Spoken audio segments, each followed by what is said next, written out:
Hello, nice to see you again. This is Dr. Jianing Chen from BNU HKBU UIC. Welcome back to my course of Studies of Contemporary Chinese Linguistics. This is the Chapter 6, TCSOL. Okay, here I'm going to introduce briefly the contents of this chapter. First, I will introduce some terms of this chapter, including the language acquisition, learning, education, pedagogy, and so on. And then I'll briefly introduce the history and recent trends of TCSOL, teaching Chinese to speakers of other languages. And also, I will talk about Chinese language exams, now in mainland China and Taiwan and other regions. Last, I will discuss the typical difficulties of Chinese learning. I'll take two examples, including tones and characters. Okay, first, let's talk about the difference between acquisition and learning. What is language acquisition? Acquisition refers to the fluent speaker of a language have effectively internalized language rules, the vast majority of which, usually refer to the native language speaker, are acquired not by conscientious study or instruction, but by hearing other speakers. This phenomenon usually happens during the early childhood, while learning a language refers to what happened during especially the later period of life, usually involves more explicit instructions. So, language acquisition is the process by which humans acquire the capacity to perceive and comprehend language, as well as to produce and use words and sentences and other elements of the language to communicate with each other.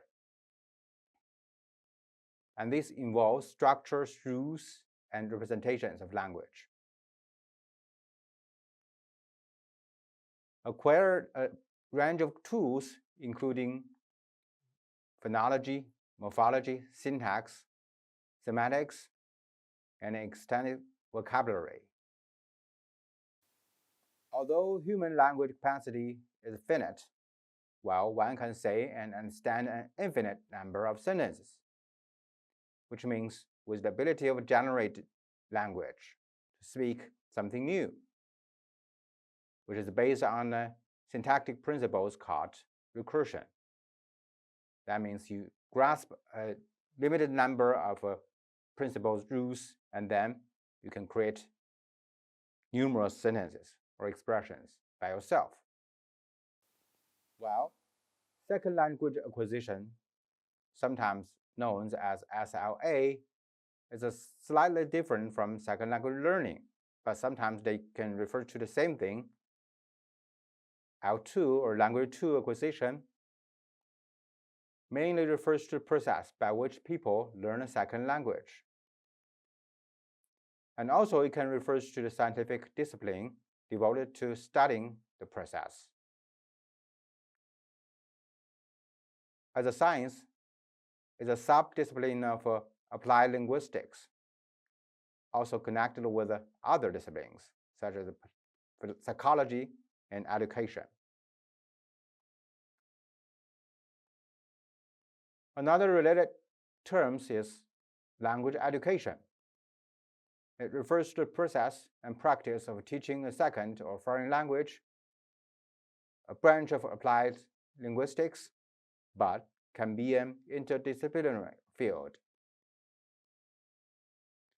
There are at least 4 main learning categories for language education, including communicative competencies, the ability to using a language, proficiency, cross-cultural experience, and multiple literacies.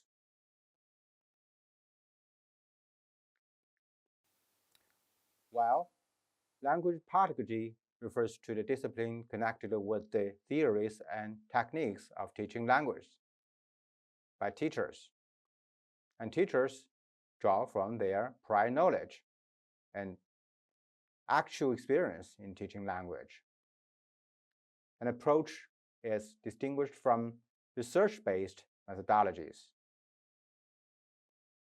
The methods can be classified into structural, functional, and interactive ones. Okay, for the teaching process, there are many words, many terms can be used, including TCSOL, which is abbreviation for the teaching Chinese to speakers of other languages, as I mentioned. And also TCFL refers to teaching Chinese as a foreign language, TCSL, teaching Chinese as a second language. They mean similarly. Okay, following is a brief history of TCSOL.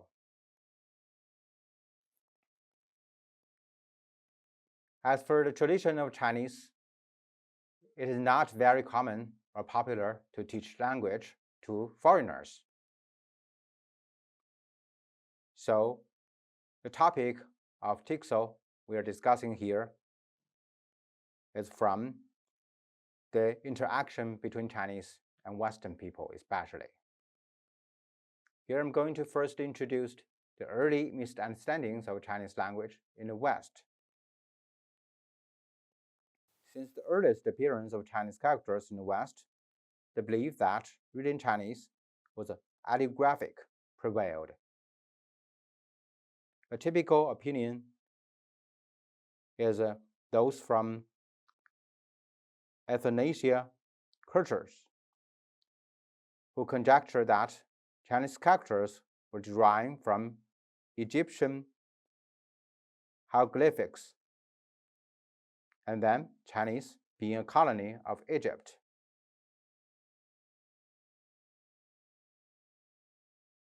Another biblical opinion includes John Webb's, who tries to demonstrate that Chinese was the primate and language of Adam and Eve.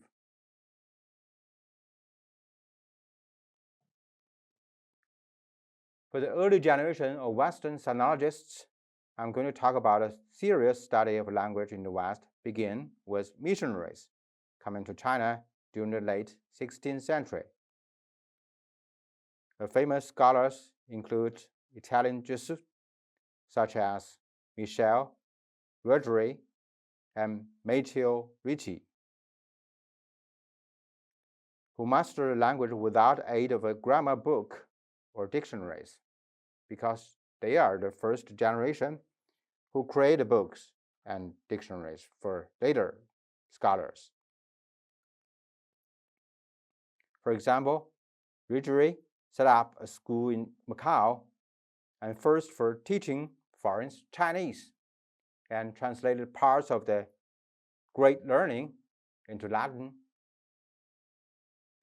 That was the first translation of Confucius classics into European language. Here's a first page of the first Portuguese-Chinese dictionary written by Ricci and Vergerie. And later, Ricci also compiled a Chinese-Portuguese dictionary.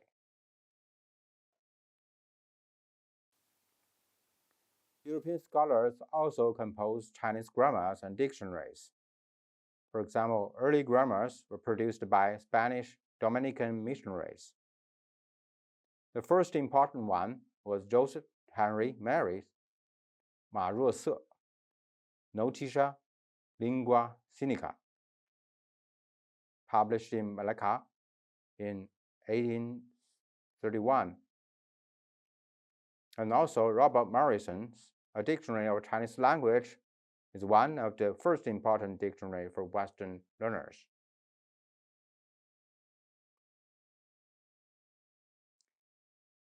We need to notice that it is very important of the Cantonese rather than Mandarin at that time, because Canton or Guangzhou is the only Chinese port open at that time to foreign trades and exchange, in the 17th centuries. So Cantonese becomes the most important Chinese dialect in the West in early modern times until a very late time.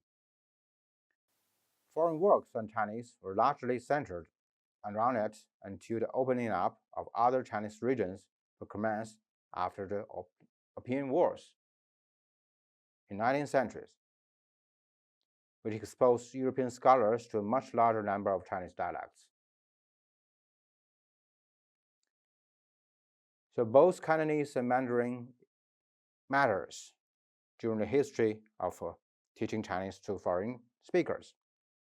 Local Chinese varieties were still widely used until Qing Dynasty decree in 1909 that command Mandarin as the official language of China,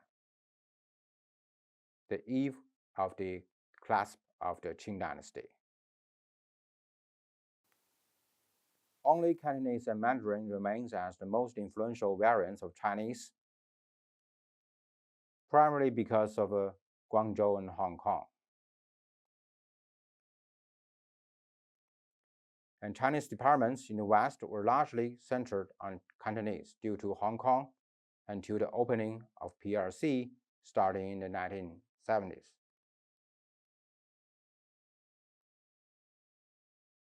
And teaching Chinese as a foreign language is a project in PRC since the 1940s, starting at Tsinghua University, disrupting during the Cultural Revolution later. And popular choice for Westerners who want to study Chinese abroad include Beijing Language University in Beijing, the Mandarin Training Center, and International Chinese Language Program in Taiwan, and also the Chinese University of Hong Kong. And recently, Chinese courses have been blooming internationally since the new century at every level of education. In most of Western universities, the study of Chinese language is only a part of Chinese studies, or sinology, instead of an independent discipline. The Confucius Institute, supervised by the National Office of TCFL, promotes the Chinese language globally.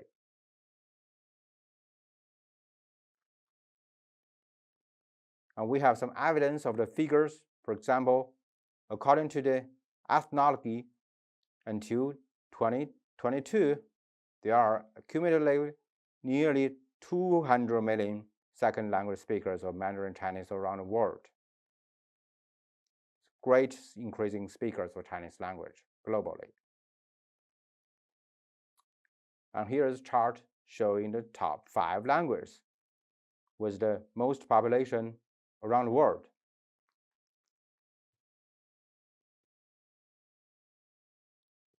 English must be the first one, while Mandarin Chinese the second, and also include Hindi, Spanish, and French. Interestingly, English and French has more speakers of a second language than first language. That means those are two very international languages. In this sense, Mandarin Chinese has a long way to go. Okay, let's talk about Chinese language exams. How to test the Chinese language proficiency using exams. Since 1992, the State Education Commission has managed a program called Chinese Language Proficiency Exam. Has been taken around 100 million times, including dominant ethnic minority candidates. Those Chinese citizens whose mother tongue is not Chinese also has chance to take part in this exam. While if your mother tongue is Chinese language and you're Chinese citizen, you can take the test of 国家普通话水平测试 instead of 汉语水平考试 HSK. For HSK, It is a standardized test of standard Chinese language proficiency administered by Hanban, the office, which was an agency of MOE of the corporation.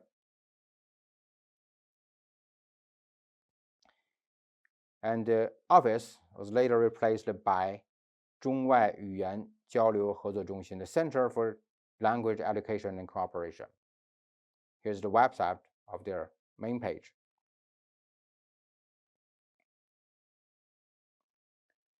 And there are 6 levels of HSK. Here lists the requirements for each level concerning the words, grasping, characters, listening, reading, writing, and so on.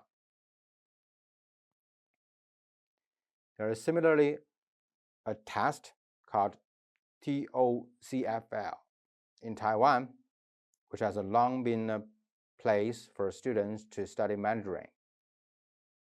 That test was a test of Chinese as a foreign language exam, and it also has a website.